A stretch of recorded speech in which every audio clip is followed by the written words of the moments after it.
aporte voluntario al ornato y sanidad, rogamos al vecindario que no ensucie la ciudad. Y dice así: señora y ama de casa, se lo pido con finura. Saque el tacho de basura a la hora que el camión pasa.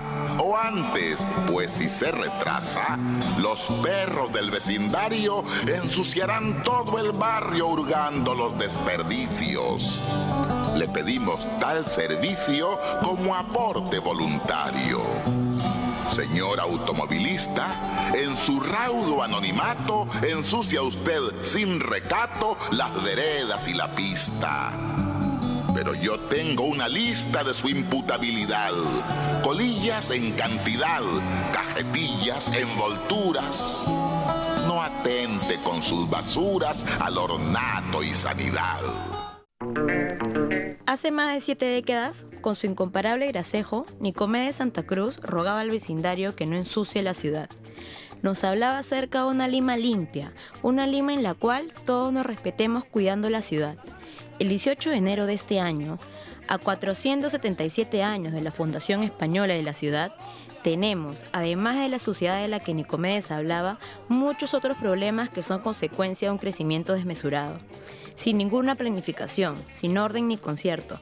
La lista es larga: el desorden, la pobreza, la seguridad, el tránsito, el transporte y la informalidad, a causa de que somos 8,5 millones de personas tratando de subsistir en ella. Lima tiene 43 distritos, con muchas diferencias muy claras entre uno y otro, y no es necesario alejarse mucho para notarlas. Incluso, en un mismo distrito hay notables diferencias sociales. Pero más allá de las diferencias, algo que caracteriza a la ciudad es el tráfico y la suciedad en las calles, causados por el incumplimiento constante de las normas, a falta de autoridades que las sancione o la reprobación de la misma sociedad. ¿Cuál es nuestra actitud hacia ello? ¿Por qué no hacemos nada o nos mantenemos silentes ante esto? ¿Usted bota basura en la calle? Yo no boto basura. ¿Y le dice algo a la gente que bota basura en la calle? ¿Nosotros cómo vamos a decir de votar? Eso deben decir, el alcalde debe poner un tacho o algo, pues, ¿no?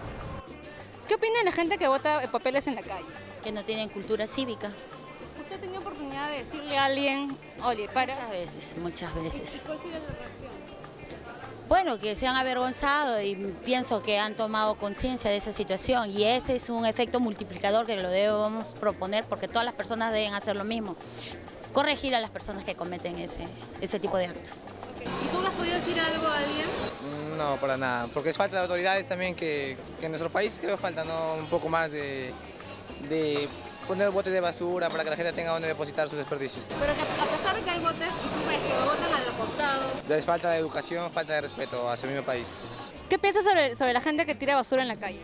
Son antihigiénicas, no saben cuidar nuestro medio ambiente.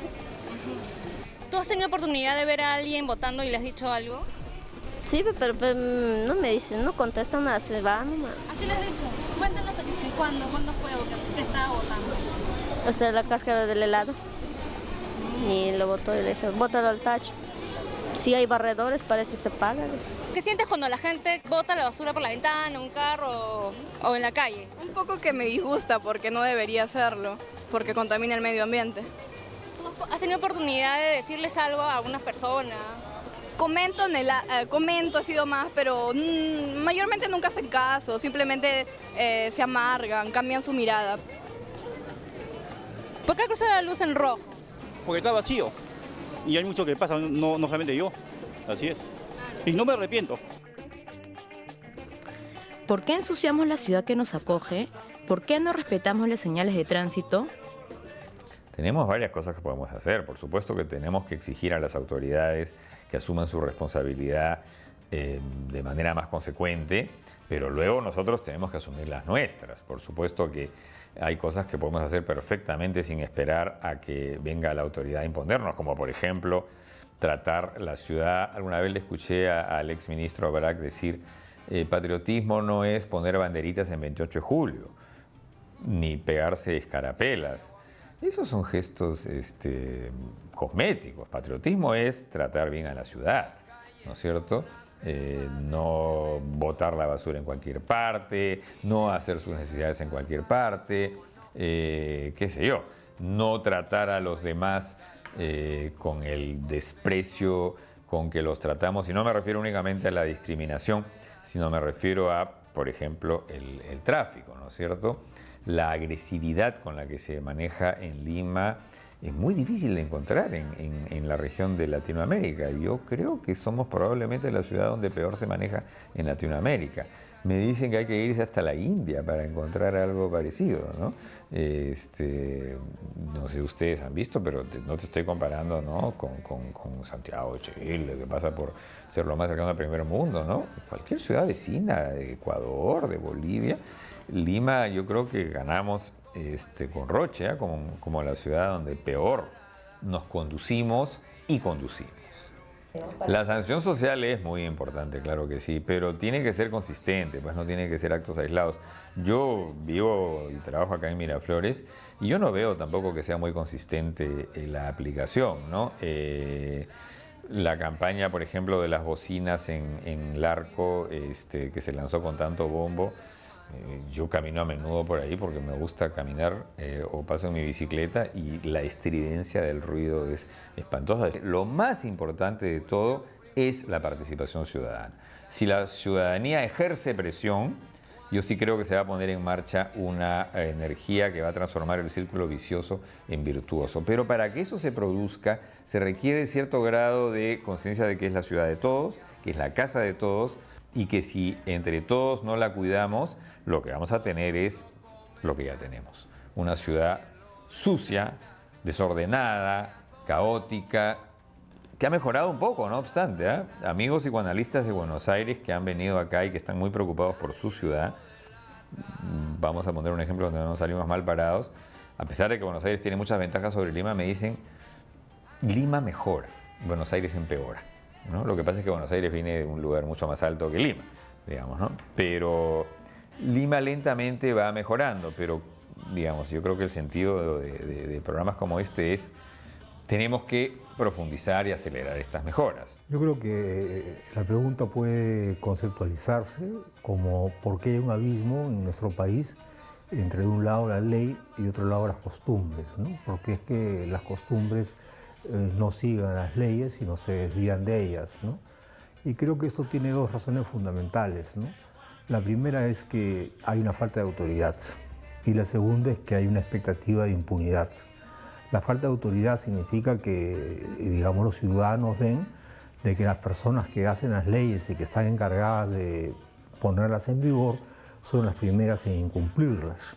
Entonces se preguntan si, por ejemplo, los señores congresistas no pagan impuestos o se eximen de sus obligaciones, porque los ciudadanos comunes sí vamos a tener que pagar impuestos. Entonces, lógicamente, no hay una autoridad moral que le dé, digamos, una validez a la ley, ¿no?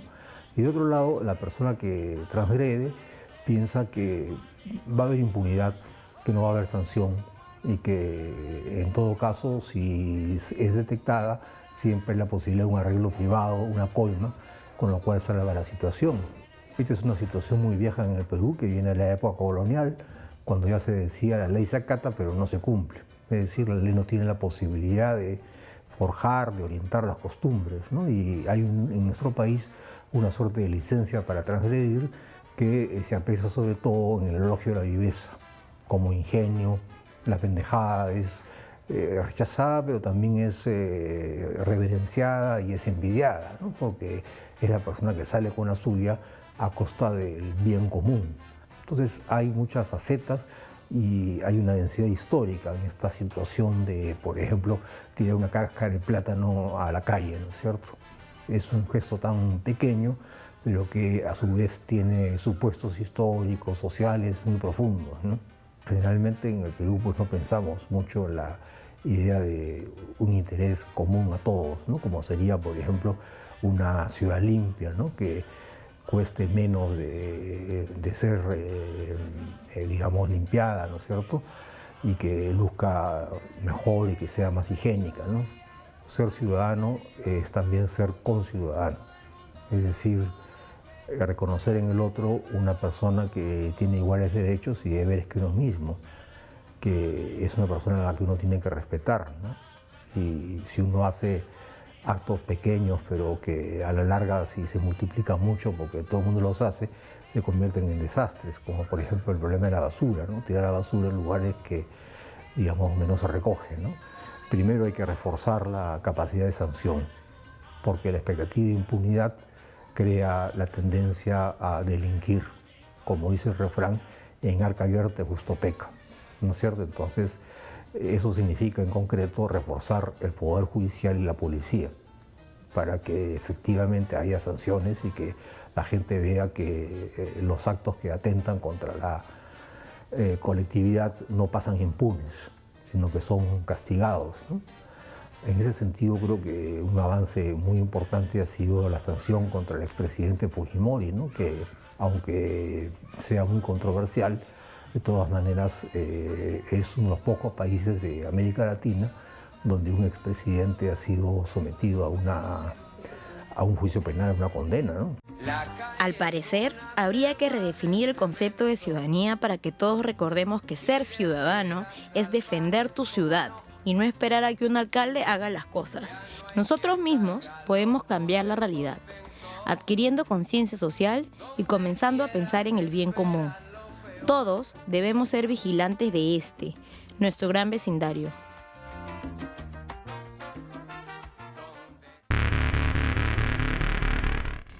Sopa y Pipa ponen al borde del colapso a la aldea global. Internet, el mundo virtual, afronta su primer gran desafío, y es real. Sopa y Pipa son las siglas en inglés de dos proyectos de ley presentados al Congreso de los Estados Unidos para evitar la piratería en línea el primero y para la protección de la propiedad intelectual el segundo. Sin embargo, el procedimiento de su aplicación podría provocar una verdadera hecatombe en la web mundial. Sitios como Facebook, Google, Wikipedia anuncian un apagón el próximo lunes 23. ¿Cómo afectará esto a los internautas peruanos? Bueno, la ley SOPA, que toma sus nombres de unas siglas en inglés, que es Stop Piracy Online, detengamos la piratería en línea, es parte de una iniciativa junto con otra que se llama PIPA, Protect IP Address, que básicamente lo que buscan en conjunto es autorizar a que la autoridad encargada, en este caso el Departamento de Justicia de Estados Unidos, identifique, monitoree, bloquee o restrinja el acceso a sitios web que estén mostrando contenidos que están protegidos por derechos de autor, ¿no? ¿Por qué tiene implicancias con lo nuestro? Porque muchas páginas web, por ejemplo YouTube, sus servidores están alojados en Estados Unidos. La ley tiene alcance en territorio estadounidense. Yo, ciudadano peruano, hago un video de mi grupo musical X, subo el video a YouTube y estoy cediendo el material a un servidor en Estados Unidos. Si ese grupo musical X exige su derecho de autor a la autoridad competente, pues el Departamento de Justicia tiene toda la potestad, amparado en la ley, en bloquear digamos, el acceso a esa página. Pero eso se replica a escalas mayores. O sea, pensemos justamente en Wikipedia. ¿Qué pasa si en Wikipedia alguien dejó un enlace? La iniciativa SOPA le da el poder al gobierno norteamericano de cerrar Wikipedia. Tendremos que tener mucho cuidado con lo que publiquemos, en el caso de Facebook, o lo que pongamos en Google Plus, o en Twitter, si estamos enlazando para que descarguen algún torrent donde hay un álbum de canciones. O sea, eso estaría restringido o bloqueado, ¿no? Y de hecho no aparecería tu página en buscadores porque estás fomentando el consumo, ese tipo de información. Entonces, habría una serie de restricciones y por ende la Internet cambiaría en su estructura, porque una, digamos, de las esencias de Internet es el compartir, la libertad. Si SOPA no solamente se da en Estados Unidos, sino se empieza a replicar en otros lados, lo que vamos a tener es que no va a haber YouTube. O sea, es eso, o sea, no va a haber YouTube. O sea, no nadie va a poder accederlo hasta que un juez lo levante. Entonces, como que digan, ¿sabes qué? El diario tal usa una foto sin permiso. Entonces, cierro el diario. Ese es el tema. Estamos hablando de un instrumento que a la larga es un instrumento de censura y que atenta contra la libertad de expresión. Yo soy de la idea que esto va a durarnos 10 años, 15 años, hasta que haya cierto consenso a nivel mundial, ¿no? Es decir, los derechos de autor legalmente comenzaron en 1710 y recién a finales del 19 que hay un primer convenio mundial. Tomó cerca de 200 años que haya un consenso mundial sobre los derechos de autor. Este nuevo escenario quizá tome un poco menos, pero va a ser una batalla muy dura. Las grandes compañías de contenidos van a hacer una fuerte presión sobre los usuarios y sobre todo sobre los gobiernos para tener un mayor control. Entonces ahí es el tema, cómo los usuarios también pueden responder y activamente frente a ese escenario. El Departamento de Justicia, a través del FBI, intervino en la empresa Megaglow y intervino en sus oficinas y además apagó los servidores y arrestó a varias personas bajo acusaciones de violar la propiedad intelectual y lavado de dinero. Esa acción del FBI te demuestra de que Estados Unidos ya tiene leyes para castigar, porque en Megaglow todos sabemos que es un sitio de intercambio de archivos, donde hay mucha piratería. Eso sí lo sabemos, porque es un sitio público. Entonces, en respuesta a eso, Anonymous, que es un grupo o un colectivo independiente que podemos ser parte de todos nosotros, respondió atacando a la página web del FBI, del Departamento de Justicia, universalmusic.com, que es justamente la empresa que hizo la denuncia contra Megaglow, y se bajó las páginas web.